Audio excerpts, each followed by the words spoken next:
চলতি বছরে শেখ হাসিনা ফেরত আসবে, এইটা আমার জন্য, আমাদের জন্য সৌভাগ্য। অতএব আমরা যারা বাংলাদেশের সচেতন নাগরিক, জুলাই যোদ্ধা, এ টু জেড মানুষ, সবাই কিন্তু চাই হাসিনাকে ফেরত চাই। অতএব হাসিনা চলতি বছরে বাংলাদেশে আসবে, ইন্ডিয়ার একজন গণমাধ্যমের মাধ্যমে আমরা জানতে পেরেছি। এইটা আমাদের জন্য একটা সৌভাগ্য।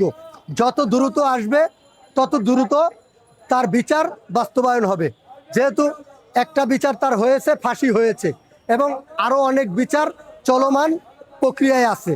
অর্থাৎ পিলখানা হত্যা, আপনার শাপলা চত্বরের বিচার, এবং 1400 মানুষ খুন করলো যারা শহীদ হয়েছে, এবং হাজার হাজার মানুষ পঙ্গুবরণ করেছে, চোখ হারাইছে, হাত হারাইছে, পাও হারাইছে, অঙ্গহানি হয়েছে।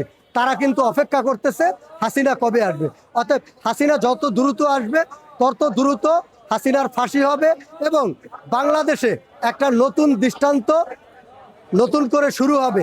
আপনি দেখবেন, সবসময় আমরা বলি আইন কারো জন্য একা না, আইন কেউ জন্য, আইনের ঊর্ধ্বে কেউ না। অতএব হাসিনা যে অপকর্ম করছে, 17 বছর গুম খুন অত্যাচার নির্যাতন নিপীড়ন করছে, অর্থাৎ অত্যাচার করছে, এখন সে যে 5ই আগস্টে ভারতে পলাই গেল এবং এত মানুষকে খুন করলো, এই খুনের বিচার কিন্তু বাংলাদেশে এখনো হয় নাই। অতএব সে আসার মাধ্যমে যদি তার ফাঁসি হয়, এই ফাঁসির মাধ্যমে বাংলাদেশে নতুন একটা দৃষ্টান্ত হবে এবং বাংলাদেশের জনগণ সন্তুষ্ট হবে।